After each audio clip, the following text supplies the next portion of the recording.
स्वः तत्सवितुर्वरेण्यं भर्गो देवस्य धीमहि धियो यो नः प्रचोदयात्। शांति शांति शांति। नमस्कार my dear friends, this is video number 12 on Bhagwan Shri Ramana Maharshi की साथ बातचीत। This is 12th video. It starts with 136वीं बातचीत से ये वीडियो शुरू होता है। Doctor G S. मीस, एक डच युवक, कुछ दिन को यहाँ आए। उन्होंने श्री भगवान से प्रश्न किया, मेरी ऐसी धारणा है कि गहन निद्रा में मुझे कुछ समाधि जैसी अवस्था रहती है, क्या यह ऐसा है? महर्षि, जागृति का मैं यह प्रश्न कर रहा है, सुषुप्ति का मैं नहीं। यदि तुम जागृत निद्रा अवस्था, जो कि समाधि जैसी है, जागृत अवस्था में प्राप्त कर लोगे तो संशय उदय नहीं होंगे। समाधि मनुष्य की सहज अवस्था है। यह तीनों अवस्थाओं की मूलाधार है। यह अर्थात मैं इन अवस्थाओं में नहीं है, अपितु यही अवस्थाएं उसमें हैं। यदि हमें जागृत अवस्था में समाधि प्राप्त हो जाए तो यह अवस्था गहन निद्रा में भी बनी रहेगी। सचेत तथा अचेत अवस्था का भेद मन की अक्षित्र का है। सत्य आत्मा की अवस्था उससे प्रिय है। भक्त, क्या बौद्ध विचारधारा की जीवात्मा जैसी निरंतर सत्ता है ही नहीं सही है अथवा नहीं? क्या हिंदू विचारधारा अहंकार के पुनर्जन्म से इसका सामंजस्य है? क्या हिंदू मत से आत्मा नित्य सत्ता है जो पुनः पुनः जन्म लेती है, अथवा यह सब केवल मानसिक प्रवृत्ति संस्कार मात्र का समूह है? महर्षि, वास्तविक आत्मा नित्य एवं अप्रभावित है। पुनर्जन्म होने वाला अहंकार निमन सत्र का है, अर्थात संकल्प। आत्म साक्षात्कार इससे प्रिय है। पुनर्जन्म कृत्रिम अंकुर के कारण है। इस कारण बौद्ध इसको नहीं मानते हैं। वर्तमान अवस्था चित्त और जड़ के मिलाने के कारण से है। 137वीं बातचीत। श्री रामकृष्ण मिशन के लक्ष्मण ब्रह्मचारी जी ने जिज्ञासा की, क्या कोई स्वयं संकल्पों के साथ साक्षी होने का अनुमान कर सकता है? महर्षि, यह स्वाभाविक अवस्था नहीं है। यह केवल मन को शांत करने के लिए एक भावना मात्र है। आत्मा सदैव साक्षी है। ऐसी कल्पना करें अथवा न करें, उक्त उद्देश्य के अतिरिक्त ऐसी कल्पना की कोई आवश्यकता नहीं है, किंतु स्वयं आत्म भाव से रहना सर्वोत्तम है। 138वीं बातचीत। मैसूर के वित्त सचिव ने पूछा, क्या पाल ब्रंटन की पुस्तक गुप्त मार्ग भारतीयों के लिए भी उपयोगी है? महर्षि, हाँ, सभी के लिए। भक्त, शरीर इंद्रियां आदि मैं नहीं है, यह हम सब में समान रूप से है, परंतु इसका अभ्यास कैसे करें?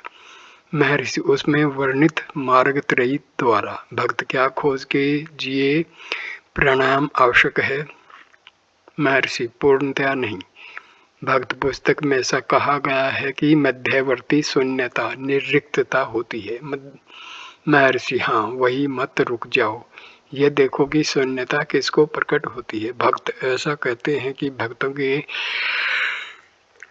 लिए कोई शून्यता नहीं है। महर्षि, वहाँ भी अव्यक्त अवस्था है। लय मन कुछ समय पश्चात जागृत होता है। भक्त, समाधि का क्या अनुभव है? महर्षि, वह है जैसी वह है। दर्शकों को यह मूर्छा दिखेगी। प्रारंभ के अनुभवों में अभ्यासी को भी यह ऐसी प्रतीत होती है। ऐसा कुछ अनुभवों के बाद सब कुछ ठीक हो जाएगा। भक्त, इन अनुभवों से न नाड़ियां उत्तेजित होती हैं अथवा शांत? महर्षि, प्रारंभ में वे उत्तेजित होती हैं, निरंतर अनुभवों से सामान्य अवस्था हो जाती है तथा फिर व्यक्ति उत्तेजित नहीं होता। भक्त, यदि सुरक्षित मार्ग पकड़ें तो कष्टदायक नहीं होगा। उत्तेजना सहज अवस्था तथा कार्य के लिए अनुकूल नहीं है। महर्षि, चंचल मन भ्रमित हो जाता है, धर्मनिष्ठ मन ही सही मार्ग पर है। 19 जनवरी 1936। 139वीं बातचीत। सलीम से विधान परिषद के सदस्य श्री एलप्पा चेटियर ने प्रश्न किया, क्या मन को अंतर्मुखी करना ही पर्याप्त है अथवा हमें मैं ब्रह्म हूँ पर ध्यान करना भी आवश्यक है? महर्षि, मन को अंतर्मुखी करना ही मुख्य वस्तु है। बौद्ध मैं भाव के प्रवाह को निर्माण मानते हैं, जबकि हम कहते हैं कि ऐसा भाव अपने मूल आधार केवल सत्य से प्रभावित होता है। किसी को मैं ब्रह्म हूँ ध्यान करने की क्या आवश्यकता है? केवल अंधकार को नष्ट करना ही मोक्ष है, परंतु उसकी प्राप्ति केवल मैं का निरंतर ध्यान करने से ही होती है। इसीलिए मैं विचार के खोजने की आवश्यकता है। यदि मैं को लय न होने दिया जाए तो साधक को शून्य नहीं होगा, अन्यथा ध्यान में निद्रा आ जाएगी। वास्तव में सदैव एक ही अहम का अस्तित्व है, किंतु पुनः पुनः मिथ्या अहम भाव उदय होता रहता है, जबकि अंतःप्रज अहम स्वतः ही प्रकाशित रहता है, अर्थात व्यक्त होने से भी पूर्व। स्थूल देह के जन्म से स्वयं अपना जन्म नहीं होता, इसके विपरीत अहंकार के जन्म से अपना स्वयं का जन्म होता है। मुक्ति हेतु किसी नवीन वस्तु की प्राप्ति नहीं करनी है, यह मूल अवस्था है तथा सदैव अपरिवर्तित रहती है। 140वीं बातचीत। भक्त, सत्य क्या है? महर्षि, सत्यता का सदैव सत्य होना आवश्यक है। यह नाम तथा रूप के साथ नहीं है, जो इनका मूल है वही सत्यता है। यह सीमाओं का मूल है एवं यह स्वयं निस्सीम है। यह बंधन रहित है। यह स्वयं सद है एवं असद वस्तुओं का मूल है। सत्यता वह है जिसकी सत्ता है, यह यथावत है, यह अनिर्वचनीय है। इसका अस्तित्व रहित आदि के रूप में वर्णन संभव नहीं है। 141वीं बातचीत। उन्हीं महाशय ने बाद में कैवल्य में से एक श्लोक का उद्धरण देकर प्रश्न किया, क्या एक बार ज्ञान प्राप्त होकर फिर नष्ट हो सकता है? महर्षि, पहली बार प्रकट होने के बाद ज्ञान को शिथिल होने में समय लगता है। आत्मा निश्चय ही प्रत्येक के प्रत्यक्ष अनुभव में है, किंतु उस रूप में नहीं जैसा कि किसी की कल्पना में है, वह केवल यथावत है। यह अनुभव समाधि है। जिस प्रकार मंत्र शक्ति तथा अन्य विधियों से अग्नि दाहक गुण से रहित हो जाती है जबकि सामान्यतः दहन करती है, इसी प्रकार आत्मा वासनाओं से आवृत रहती है तथा वासना रहित अवस्था में स्वयं को प्रकट करती है। वासनाओं के घटने बढ़ने के कारण ज्ञान को शिथिल होने में समय लगता है। अस्थिर ज्ञान पुनर्जन्म रोकने में समर्थ नहीं है। वासनाओं के साथ साथ रहते ज्ञान शिथिल नहीं रह पाता। यह सत्य है कि महान गुरु के सानिध्य में वासनाएं क्रियाशील नहीं रहती हैं। मन शांत हो जाता है एवं समाधि हो जाती है। जिस प्रकार अन्य विधियों से अग्नि दहन नहीं करती, इस प्रकार गुरु के सामीप्य में शिष्य यथार्थ ज्ञान तथा वास्तविक अनुभव प्राप्त कर लेता है। इसमें दृढ़ रहने हेतु आगे प्रयासों की आवश्यकता है। वह अपने स्वयं का वास्तविक अस्तित्व जान लेता है और इस प्रकार अपने जीवन में ही मुक्त हो जाता है। नेत्र बंद करके समाधि वास्तव में उत्तम है, किंतु व्यक्ति को इससे भी आगे जाकर यह अनुभव करना है कि कर्म तथा अकर्म एक दूसरे के विरोधी नहीं है। कर्मशील रहते हुए समाधि न रहने का भय अज्ञान का चिन्ह है। समाधि प्रत्येक व्यक्ति का स्वाभाविक जीवन होना आवश्यक है। हमारे कर्म व अकर्म से परे भी एक स्थिति है। जब तक वह अवस्था प्राप्त न हो जाए, प्रयत्न की आवश्यकता है। उस आनंद का एक बार भी रसास्वादन करने के पश्चात मनुष्य उसे पुनः पुनः प्राप्त करने का प्रयास करेगा। एक बार भी उस शांति के आनंद का अनुभव करने के पश्चात कोई भी उससे अलग नहीं होना चाहेगा, न अपने आप को अन्यथा कर्म में लगाएगा। ज्ञानी के लिए संकल्प करना उतना ही कठिन है जितना कि अज्ञानी के लिए संकल्प शून्य होना। सामान्य व्यक्ति कहता है कि वह स्वयं को नहीं जानता। वह बहुत से संकल्प करता है और बिना संकल्पों के नहीं रह सकता। ज्ञानी किसी प्रकार के कर्म से प्रभावित नहीं होता। उसका मन सदैव ही शाश्वत शांति में मगन रहता है। 20 जनवरी 1936 142वीं बातचीत बैजवाड़ा के श्री प्रकाश राव। क्या ब्रह्माकार व्यक्ति से पूर्व ही भ्रम निवृत्ति हो जाता है अथवा क्या यह बाद में भी बना रहता है? महर्षि, वासनाओं के निर्मूल होने के पश्चात भ्रम नहीं रहता। एक का ज्ञान होने तथा वासनाओं के निर्मूल होने के अंतरिम काल में भ्रम रहता है। भक्त, ब्रह्माकार व्यक्ति के उपरांत भी मनुष्य को जगत कैसे प्रभावित कर सकता है? महर्षि, पहले उसे प्राप्त कर लो एवं देखो, तदुपरांत यदि आवश्यक हो यह प्रश्न करो। भक्त, क्या हम उसे उसी प्रकार जान सकते हैं जिस प्रकार हम अपने व्यक्तित्व को जानते हैं? महर्षि, क्या तुम मन से भिन्न हो? तुम उसे जानने की आशा कर सकते हो? भक्त, क्या चित्त विलास के पूर्ण अक्षेत्र को जाना जा सकता है? महर्षि, अरे क्या यही ब्रह्म की एकता है? अज्ञान अक्षय हो जाने पर अवशेष शब्द अपने आप को प्रकाशित करता है। यह अनुभव है, ज्ञान की श्रेणी में नहीं। 23 जनवरी 1936 143वीं श्रीपाल बरंटन ने महर्षि से जिज्ञासा की कि क्या अरुणाचल पर्वत भीतर से खोखला है? महर्षि, पुराणों का ऐसा ही मत है। जब यह कहा जाता है कि हृदय पोली जगह है, उसमें प्रवेश करने से प्रमाणित होता है कि यह प्रकाश का विस्तार है। इसी प्रकार यह पर्वत ज्योतिर्मय है, गुफा आदि भी उस ज्योति से आवृत हैं। भक्त, क्या इसके अंदर गुफाएं हैं? महर्षि, मैंने ध्यान में इसमें गुफाएं, मार्ग सहित नगर तथा पूरा संसार देखा है। भक्त, क्या इसमें सिद्ध जन भी हैं? महर्षि, सर्वसिद्ध इसमें हैं ऐसा माना जाता है। भक्त, इसमें सिद्ध ही हैं अथवा अन्य भी? महर्षि, इसी संसार की तरह। भक्त, सिद्ध हिमालय में कहे जाते हैं। महर्षि, कैलाश हिमालय पर है, यह शिव का निवास है, जबकि यह पर्वत साक्षात शिव ही है। जहाँ स्वयं शिव विराजमान है वहाँ उनके रहने की समस्त निजी सामग्री होना आवश्यक है। भक्त, क्या श्री भगवान विश्वास करते हैं कि पर्वत खोखला आदि है? महर्षि, सब कुछ व्यक्ति के दृष्टि बिंदु पर ही निर्भर करता है। तुमने स्वयं दर्शन में पर्वत पर आश्रम आदि देखे, अपनी पुस्तक में तुमने ऐसा ही वर्णन किया है। भक्त, हाँ, वह पर्वत की सतह पर था, दर्शन मेरे अंदर था। महर्षि, यह वास्तव में ऐसा ही है, सब कुछ स्वयं की आत्मा में ही है।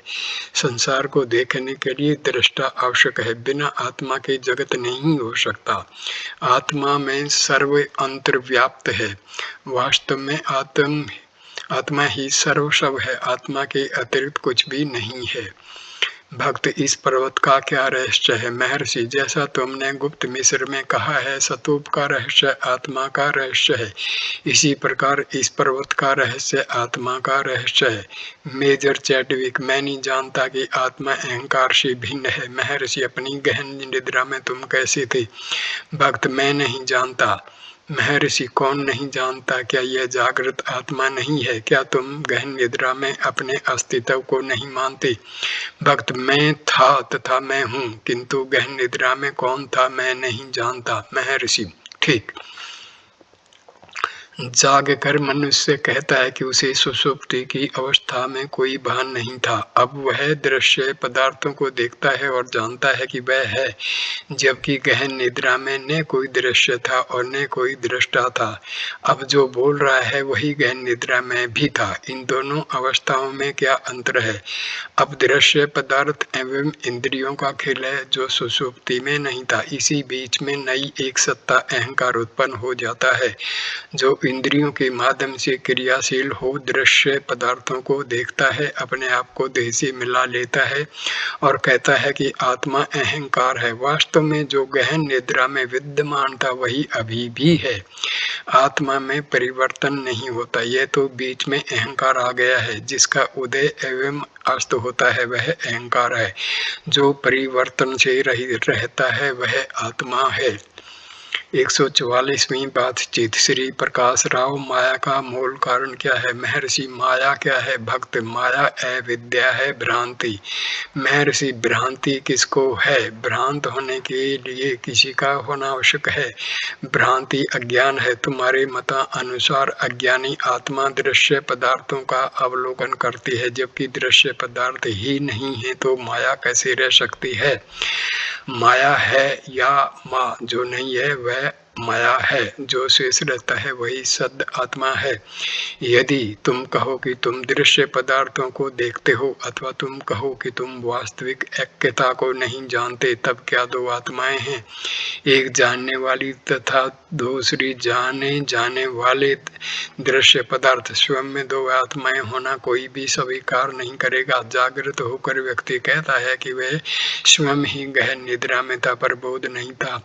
वह यह नहीं कहता कि सुषुप्त व्यक्ति अब के जागृत व्यक्ति से भिन्न था। आत्मा केवल एक ही है, वह आत्मा सदैव जागरूक है, यह अपरिवर्तित है, आत्मा के अतिरिक्त कुछ भी नहीं है। भक्त, सूक्ष्म शरीर क्या है? महर्षि, क्या सोपन में तुम्हारी देह नहीं होती? क्या वह देह शैया पर लेटी देह से भिन्न नहीं होती? भक्त, क्या मृत्युपरांत भी हम रहते हैं? क्या स्थूल देहांत के पश्चात सूक्ष्म शरीर बचा रहता है? महर्षि, जिस प्रकार सोपन में अनेक नवीन अनुभव प्राप्त कर तुम जाग जाते हैं, उसी प्रकार स्थूल देहांत के बाद अन्य देह मिलती है और इसी प्रकार होता रहता है।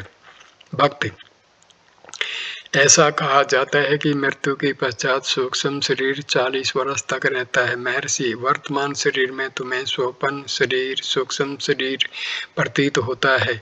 क्या सोपन शरीर में तुमने ऐसा कहा था, जो अब सूक्ष्म में है वह तब वास्तविक भाषित होगा? इस दृष्टिकोण से स्वयं वर्तमान शरीर भी सूक्ष्म ही है। एक सूक्ष्म शरीर तथा दूसरे में क्या अंतर है? दोनों में कोई अंतर नहीं है। श्री पाल ब्रंटन, सत्य की श्रेणियां हैं। महर्षि, यह कहना है कि सोपन शरीर अब असत्य है तथा यह कहना कि वर्तमान शरीर सोपन में असत्य था, सत्य की श्रेणियों का सूचक नहीं। गहन निद्रा में देह का भान ही नहीं रहता है, सदैव एक ही है और वह आत्मा है। 145वीं बातचीत। श्री पाल ब्रंटन धर्म, देवता, स्वर्ग, नरक आदि की चर्चा क्यों करते हैं? महर्षि, केवल इस हेतु कि लोग जान लें कि वे इस जगत के समान ही हैं तथा केवल आत्मा ही सत्य है। साधक के दृष्टि बिंदु के अनुसार ही धर्म है।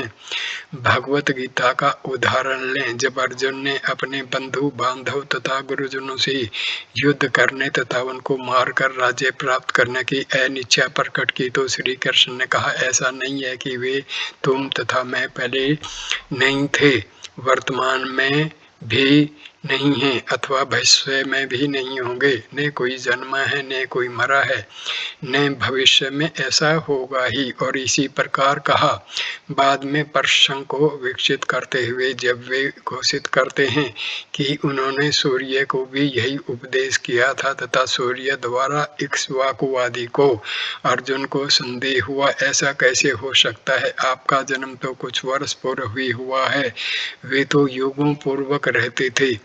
अर्जुन का दृष्टिकोण समझकर श्री कृष्ण ने कहा, हाँ, मेरे तथा तुम्हारे कितने ही जन्म हो चुके हैं, मैं उन सबको जानता हूँ, पर तुम्हें नहीं मालूम। ऐसे वचनों में विरोधाभास प्रकट होता है, किंतु फिर भी ये प्रश्नकर्ता के दृष्टिकोण से सही है। ईसा ने भी यही घोषणा की थी कि वे अब्राहम से भी पहले थे। भक्त, धर्मों में ऐसे विवरणों का क्या तात्पर्य है? महर्षि, केवल आत्मा की सत्यता को दृढ़ करने के लिए। भक्त, भगवान सदैव ही उच्चतम दृष्टिकोण से कहते हैं।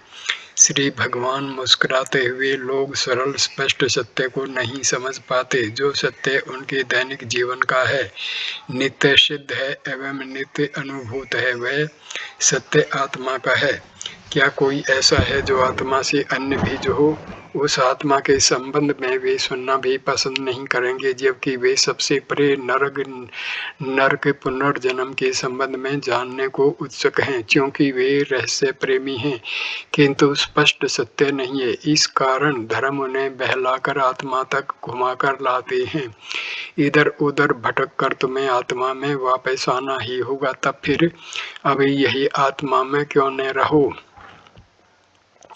दूसरी सृष्टि को देखने के लिए आत्मा का दृष्टा अथवा संकल्प करने वाले के रूप में होना आवश्यक है। उनकी सत्यता दृष्टा तथा संकल्पकर्ता की सत्यता के अनुपात की ही है। बिना दृष्टा आदि के उनका अस्तित्व ही नहीं है।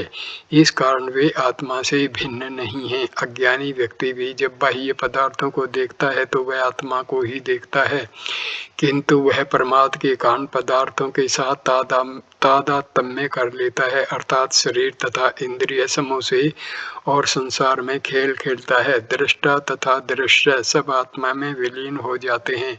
न देखने वाला दृष्टा है और न देखने वाला पदार्थ है। दृष्टा तथा दृश्य आत्मा है। आत्मा भी अनेक नहीं है, सब केवल एक ही आत्मा है। मैं इस वीडियो को यहीं पर विराम देता हूँ।